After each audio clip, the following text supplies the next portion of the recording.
श्रीमन नारायण नारायण हरि हरि। श्रीमन नारायण नारायण हरि हरि। शिव पुराण के श्रवण से देवराज को शिवलोक की प्राप्ति तथा चंचुला का पाप से भय एवं संसार से वैराग्य। श्री शौनक जी ने कहा, महाभाग सूत जी, आप धन्य हैं, परमार्थ तत्व के ज्ञाता हैं। आपने कृपा करके हम लोगों को यह बड़ी अद्भुत एवं दिव्य कथा सुनाई है। भूतल पर इस कथा के समान कल्याण का सर्वश्रेष्ठ साधन दूसरा कोई नहीं है। यह बात हमने आज आपकी कृपा से निश्चय पूर्वक समझ ली। सूत जी, कलयुग में इस कथा के द्वारा कौन कौन से पापी शुद्ध होते हैं, उन्हें कृपा पूर्वक बताइए और इस जगत को कृतार्थ कीजिए। सूत जी बोले, मुनि, जो मनुष्य पापी, दुराचारी, खल तथा काम क्रोध आदि में निरंतर डूबे रहने वाले हैं, वे ही इस पुराण के श्रवण पठन से अवश्य शुद्ध हो जाते हैं। इसी विषय में जानकर मुनि इस प्राचीन इतिहास का उदाहरण दिया करते हैं, जिसके श्रवण मात्र से पापों का पूर्णतया नाश हो जाता है। पहले की बात है, कहीं किरातों के नगर में एक ब्राह्मण रहता था, जो ज्ञान में अत्यंत दुर्बल, दरिद्र, रस बेचने वाला तथा वैदिक धर्म से विमुख था। वह स्नान, संध्या आदि कर्मों से भ्रष्ट हो गया था और वैश्यवृत्ति में तत्पर रहता था। उसका नाम था देवराज। वह अपने ऊपर विश्वास करने वाले लोगों को ठगा करता था। उसने ब्राह्मणों, क्षत्रियों, वैश्यों, शूद्रों तथा दूसरों को भी अनेक बहानों से मारकर उनका धन हड़प लिया था, परंतु उस पापी का थोड़ा सा भी धन कभी धर्म के काम में नहीं लगा। वह वैश्यागामी तथा सब प्रकार से आचार भ्रष्ट था। एक दिन घूमता घामता वह देव योग से प्रतिष्ठानपुर में जा पहुंचा। वहां उसने एक शिवालय देखा, जहां बहुत से साधु महात्मा एकत्र हुए थे। देवराज उस शिवालय में ठहर गया, किंतु वहां उस ब्राह्मण को ज्वर आ गया। उस ज्वर से उसको बड़ी भारी पीड़ा होने लगी। वहां एक ब्राह्मण देवता शिव पुराण की कथा सुना रहे थे। ज्वर में पड़ा हुआ देवराज ब्राह्मण की मुखार बिंद से निकली हुई उस शिव कथा को निरंतर सुनता रहा। एक मास के बाद वह ज्वर से अत्यंत पीड़ित होकर चल बसा। यमराज के दूत आए और उसे पासों से बांधकर बलपूर्वक यमपुरी में ले गए। इतने में ही शिवलोक से भगवान शिव के पार्षद गण आ गए और उनके गौरंग कपूर के समान उज्ज्वल थे। हाथ त्रिशूल से सुशोभित थे। उनके संपूर्ण अंग भस्म से उद्भासित हो रहे थे और रुद्राक्ष की मालाएं उनके शरीर की शोभा बढ़ा रही थी। वे सब के सब क्रोधपूर्वक यमपुरी में गए और यमराज के दूतों को मार पीट कर बारंबार धमकाकर उन्होंने देवराज को उनके चंगुल से चुरा लिया और अत्यंत अद्भुत विमान पर बैठाकर जब वे शिवदूत कैलाश जाने को उद्यत हुए, उस समय यमपुरी में बड़ा भारी कोलाहल मच गया। उस कोलाहल को सुनकर धर्मराज अपने भवन से बाहर आए। साक्षात दूसरे रुद्रों के समान प्रतीत होने वाले उन चारों दूतों को देखकर धर्मराज ने उनका विधि पूर्वक पूजन किया और ज्ञान दृष्टि से देखकर सारा वृत्तांत जान लिया। उन्होंने भय के कारण भगवान शिव के उन महात्मा दूतों से कोई बात तक नहीं पूछी, उल्टे उन सब की पूजा एवं प्रार्थना की। तत्पश्चात वे शिवदूत कैलाश को चले गए और वहां पहुंचकर उन्होंने उस ब्राह्मण को दया सागर सांब शिव के हाथों में दे दिया। शौनक जी ने कहा, महाभाग सूत जी, आप सर्वज्ञ हैं। हे महामते, आपकी कृपा प्रसाद से मैं बारंबार कृतार्थ हुआ हूँ। इस इतिहास को सुनकर मेरा मन अत्यंत आनंद में निमग्न हो रहा है।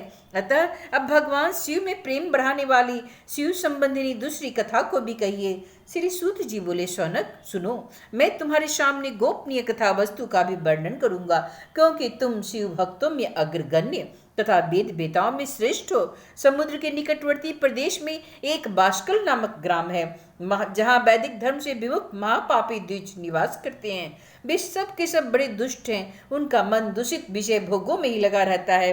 वे न तो देवताओं पर विश्वास करते हैं और न ही भाग्य पर। वे सभी कुटिल वृत्ति वाले, किसानी करते हैं और भांति भांति के घातक अस्त्र शस्त्र रखते हैं। वे व्यभिचारी और खल हैं। ज्ञान, वैराग्य तथा शुद्ध धर्म का सेवन ही मनुष्य के लिए परम पुरुषार्थ है। इस बात को वे बिल्कुल नहीं जानते। वे सभी पशु बुद्धि वाले हैं। जहाँ के द्विज ऐसे हो वहाँ के अन्य वर्णों के विषय में क्या कहा जाए।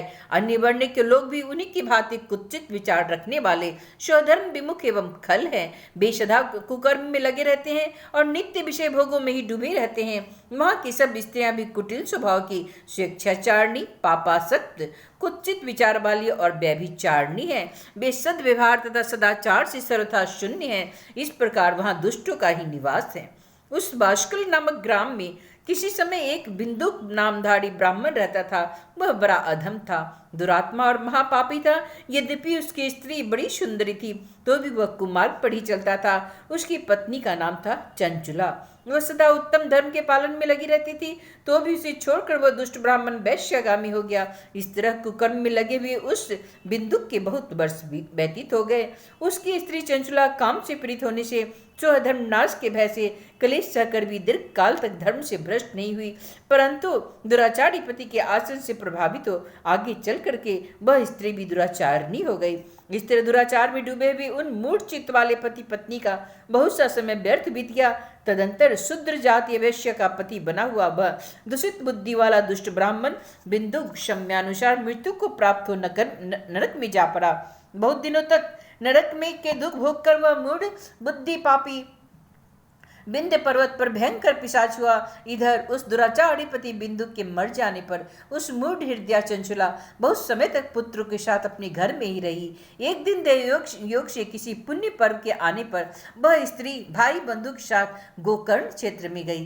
तीर्थयात्रियों के संग से उसने भी उस समय जाकर उस किसी तीर्थ के जल में स्नान किया। फिर वह साधारणतया बंधुजनों के साथ यत्र घूमने लगी।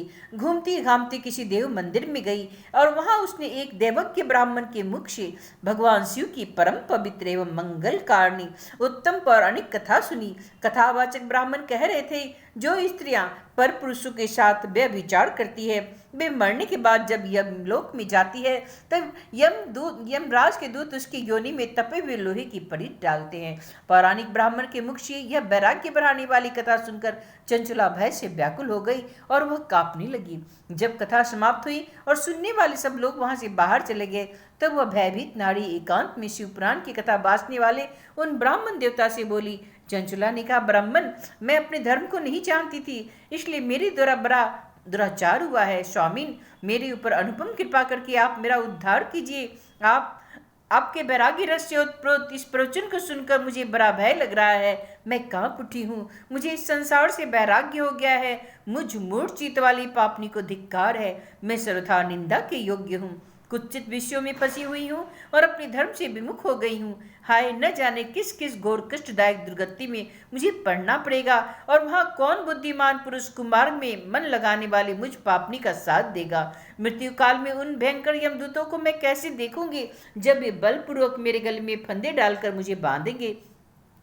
तब मैं कैसे धीरज धारण कर सकूंगी। नरक में जब मेरे शरीर के टुकड़े किए जाएंगे उस समय विशेष दुख देने वाली उस महायातना को मैं कैसे सहूंगी। हाय, मैं तो मारी गई, मैं जल गई, मेरा हृदय विदीर्ण हो गया और मैं सब प्रकार से नष्ट हो गई, क्योंकि मैं हर तरह से पाप में डूबी रही हूँ। ब्राह्मण, आप ही मेरे गुरु, आप ही माता और आप ही पिता हैं। आपकी शरण में आई हुई मुझ दीन अबला का आप ही उद्धार कीजिए, उद्धार कीजिए। सूत जी कहते हैं, शौनक, इस प्रकार खेद और वैराग्य से युक्त हुई चंचुला ब्राह्मण देवता के दोनों चरणों में गिर पड़ी। तब उन बुद्धिमान ब्राह्मण ने कृपा पूर्वक उसे उठाया और इस प्रकार कहा, श्रीमन नारायण नारायण हरि हरि, श्रीमन नारायण नारायण हरि हरि।